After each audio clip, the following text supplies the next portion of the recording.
موقع ثبت نام لاتاری برگتو یا گم کردی یا به هر دلیلی به اطلاعات دسترسی نداری. این ویدیو رو نگاه کن، سیوش کن که چند روز دیگه که نتایج اومد بدون دردسر بتونیم نتیجه ثبت نام لاتاری تو که قبول شدی رو ببینی.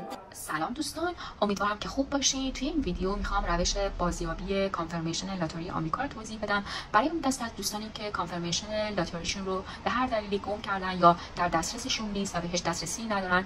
فکر میکنم که ویدیو مفیدی باشه. در ابتدا وارد سایت dvprogram.state.gov میشین. وقتی که وارد میشین در قسمت اول از شما ویزا پروگرام یر رو میخواد. ما اینجا دو تا گزینه رو داریم میبینیم، 2024 و آدرز. به محض اعلام نتایج سال 2025 ما گزینه 2025 اینجا فعال میشه، واردش میشین، کلیک میکنید. اگر بخواید سالهای گذشته رو بازیابی کنید